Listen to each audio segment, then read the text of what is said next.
Transport zat melalui membran dibedakan menjadi dua jenis, yaitu transport pasif dan transport aktif. Yang pertama, transport pasif merupakan transportasi sel yang dilakukan melalui membran tanpa membutuhkan energi. Transport pasif terjadi karena adanya perbedaan konsentrasi antara zat yang berada di dalam sel dengan zat yang berada di luar sel. Transport pasif ini meliputi difusi, difusi dipermudah atau difusi terfasilitasi, dan osmosis. Kalian pernah gak sih kalau kalian membuka botol parfum atau menyemprot parfum, pasti kalian langsung mencium aroma itu. Jadi, peristiwa ini tuh disebut difusi karena molekul gas parfum akan segera menyebar dalam ruangan dan masuk ke sel-sel sensor pada hidung sehingga kalian langsung bisa mencium aroma parfum itu. Nah, jadi apa sih difusi itu? Difusi adalah proses pergerakan partikel, molekul, ion, gas, atau cairan dari konsentrasi tinggi ke konsentrasi yang lebih rendah hingga tercapai suatu keseimbangan. Oke, jadi sekarang saya akan menjelaskan mengenai difusi terfasilitasi.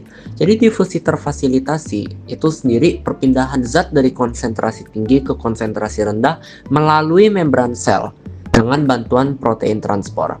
Proses ini tidak memerlukan energi atau ATP karena tetap mengikuti gradien konsentrasi. Jadi protein transport itu bekerja sebagai pintu khusus untuk molekul tertentu. Ada dua jenis utama. Yang pertama itu untuk protein transport. Jadi protein transport atau carrier protein itu mekanismenya tuh seperti gembok dan kunci. Misalnya ada molekul glukosa atau asam amino, dia akan menempel ke protein itu dan protein itu akan berubah bentuk yang kita sebut konformasi dan zat dilepas ke sisi lain membran. Ini sangatlah selektif dan hanya mengikat molekul-molekul tertentu saja.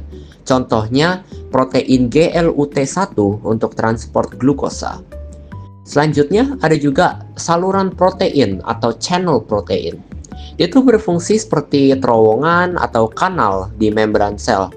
Dia tuh memungkinkan ion atau molekul kecil bermuatan, misalnya Na+, K+, Cl- atau Ca2+, melewati membran. Ada yang selalu terbuka yang kita sebut leak channel. Ada juga yang bisa membuka atau menutup sesuai sinyal, gated channel. Gated channel itu sendiri juga dibagi menjadi dua, yaitu voltage gated channel, di mana dia tuh membuka karena ada perubahan tegangan listrik, dan juga ligand gated channel, di mana dia membuka saat ada molekul pengikat atau ligand. Nah, jadi selanjutnya itu ada osmosis. Nah, osmosis itu adalah perpindahan molekul pelarut melalui membran semipermeabel dari larutan berkonsentrasi rendah atau hipotonik ke larutan dengan konsentrasi tinggi atau hipertonik, dengan tujuan untuk mencapai keseimbangan konsentrasi. Nah, proses ini tuh fundamental bagi sel hidup untuk menjaga keseimbangan air dan merupakan fenomena alami yang dapat ditemukan dalam penyerapan air oleh tanaman, pengawetan makanan dengan garam, atau proses pencernaan. Nah, pada tanaman, osmosis digunakan untuk menyerap air dan nutrisi dari tanah. Larutan dalam akar tanaman adalah hipertonik dan menarik air dari tanah yang hipotonik di sekitarnya. Akar tuh dirancang sebagai membran permeabel selektif untuk mengenali air dan juga beberapa zat terlarut yang berguna seperti mineral tanaman untuk kebutuhan bertahan hidup. Osmosis juga memainkan peran penting dalam sel tumbuhan dan hewan, dengan cairan mengalir masuk dan keluar dari dinding sel untuk membawa nutrisi dan menghilangkan limbah. Nah, selanjutnya jenis transport zat melalui membran yang kedua, yaitu transport aktif. Transport aktif adalah transport zat melalui membran yang melawan gradien konsentrasi dari konsentrasi rendah ke konsentrasi yang lebih tinggi, sehingga memerlukan suatu energi. Energi yang diperlukan berupa ATP, adenosin trifosfat. Terdapat 4 jenis transport zat aktif, yaitu pompa ion, kotransport, endositosis, dan eksositosis. Selanjutnya untuk pompa ion. Jadi pompa ion itu adalah protein transport aktif di membran sel yang memindahkan ion melawan gradien konsentrasi dengan menggunakan energi dari hidrolisis ATP. Jadi mekanisme dasarnya begini. Jadi ion itu menempel pada sisi dalam protein pompa. ATP itu diubah menjadi ADP dan gugus fosfat, di mana energi itu dipakai untuk mengubah bentuk atau konformasi protein. Ion itu akan dipindahkan ke sisi lain membran, lewati kanal, dan protein kembali ke bentuk awal. Ada juga jenis pompa-pompa ion lain, misalnya pompa kalsium, itu dia memompa Ca2+ keluar dari sitoplasma ke retikulum endoplasma atau keluar sel. Ini sangatlah penting untuk kontraksi otot dan juga sinyal sel. Selanjutnya ada juga pompa proton, di mana dia tuh memompa proton keluar sel atau organel, misalnya vakuola atau lisosom. Dia tugasnya untuk menjaga keasaman atau pH di dalam organel. Kita contohkan saja ATP sintase di mitokondria yang memanfaatkan gradien proton ini untuk menghasilkan ATP. Selanjutnya untuk kotransport. Jadi kotransport itu mekanisme transportasi zat melintasi membran sel di mana dua molekul atau ion bergerak bersamaan melalui satu protein transport. Nah, salah satunya itu biasanya mengikuti gradien konsentrasi di mana energinya itu dalam tanda kutip gratis, sedangkan yang lain itu hanya menumpang saja melawan gradien konsentrasi. Jadi kotransport tidak langsung memakai ATP, tapi energinya berasal dari gradien ion yang sebelumnya dibentuk pompa ion. Contohnya gradien Na+ dari Na+ atau K+ pump. Pertama, ada yang kita sebut symport. Pada symport itu, dua zat bergerak ke arah yang sama melewati satu protein transfer. Contohnya ada Na+ glukosa symporter di usus. Di sini, ion natrium masuk ke dalam sel mengikuti gradiennya dan glukosa ikut terbawa masuk walaupun melawan gradien konsentrasi. Jadi, natrium seperti memberikan tumpangan energi lah bagi glukosa. Kedua, antiport. Pada antiport itu, dua zat bergerak berlawanan arah.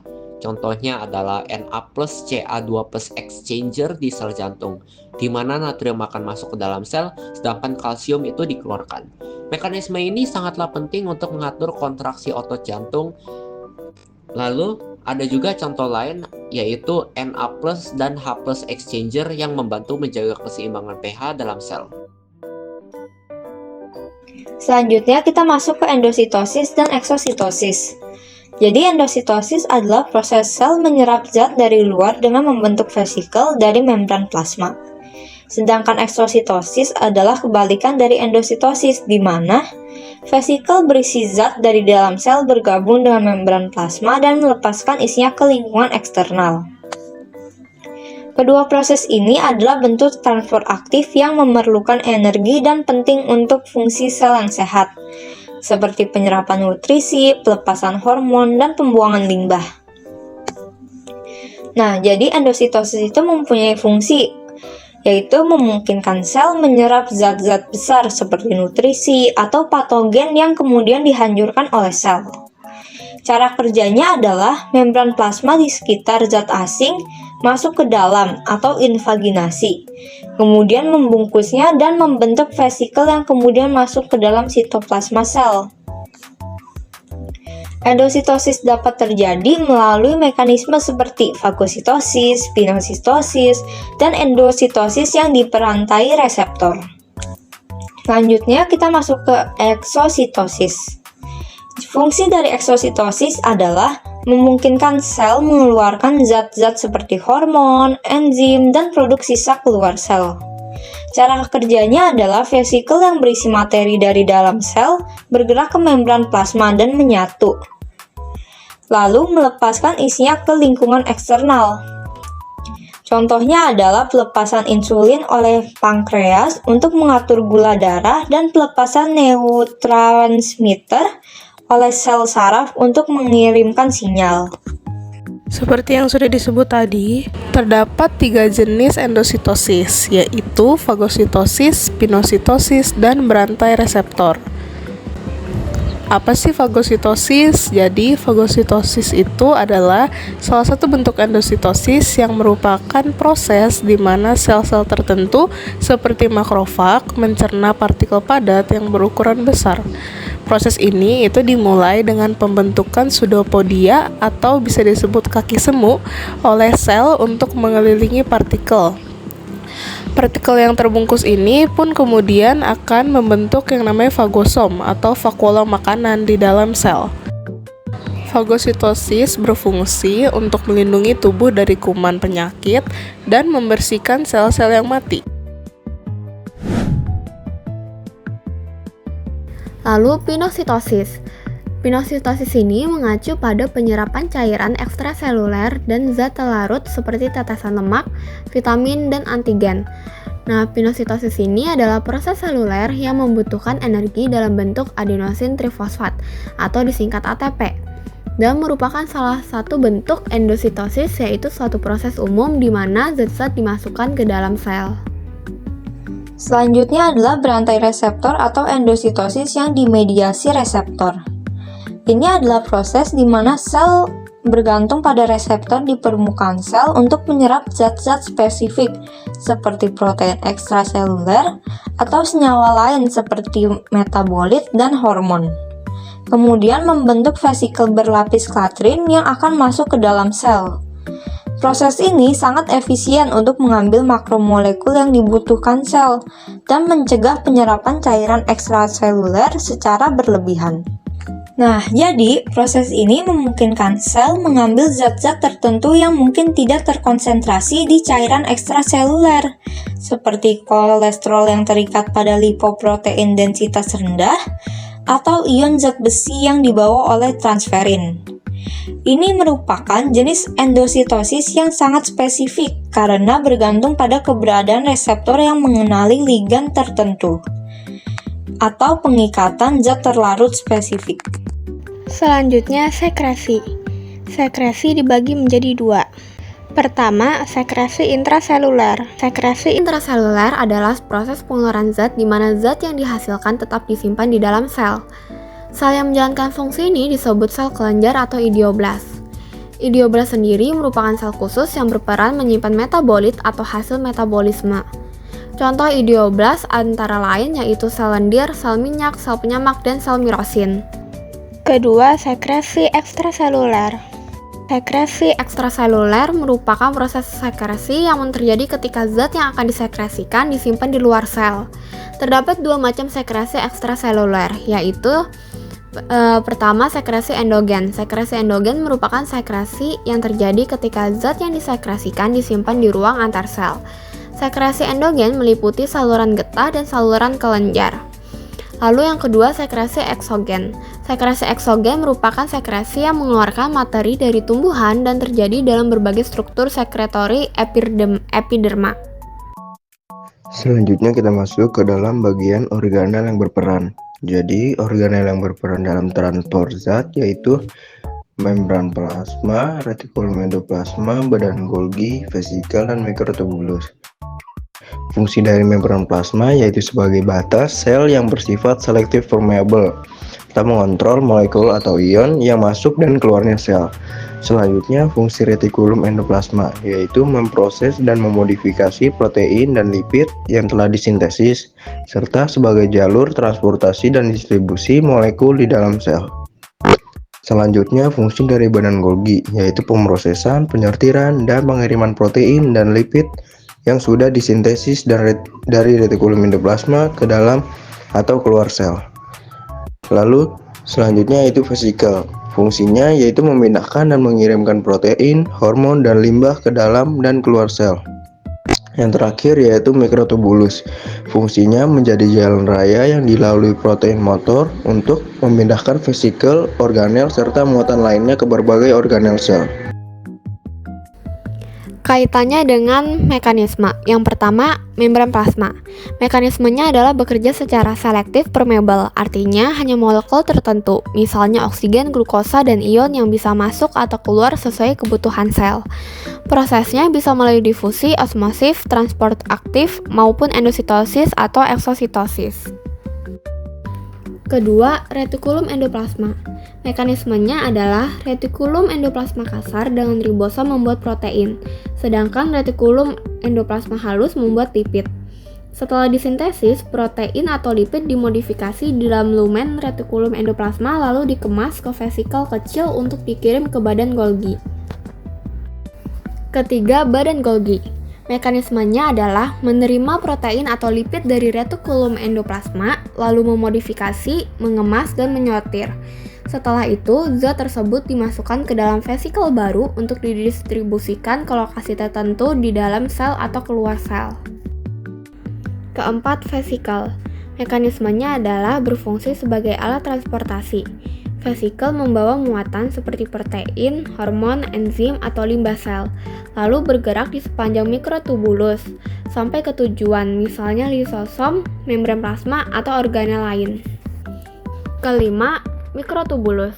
Mekanismenya adalah dibentuk dari protein tubulin yang bisa memanjang dan memendek secara dinamis, menjadi jalur transportasi, vesikel, dan organel dengan bantuan protein motor, membentuk benang spindel untuk memisahkan kromosom saat pembelahan sel dan menopang bentuk sel dan menjaga posisi organel.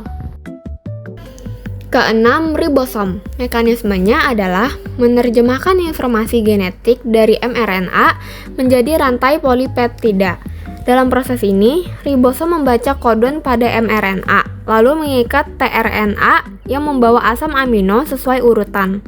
Asam amino tersebut kemudian dirangkai membentuk polipeptida hingga terbentuk protein yang siap digunakan sel. Nah, berikut tadi adalah penjelasan yang telah kami berikan mengenai transport zat pasif, transport zat aktif, sekresi, dan organel yang berperan. Kira-kira apa refleksi yang bisa kita berikan ya? Sebenarnya kalian mikir nggak sih kalau misalnya kita hidup sehari-hari itu bisa saja kita melakukan aktivitas yang bisa merusak sel-sel kita dan juga kesehatan kita tanpa kita sadari. Contohnya nih, merokok. Kalian jangan merokok ya.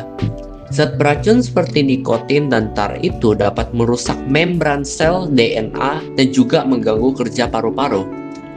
Lalu ada juga konsumsi alkohol berlebihan.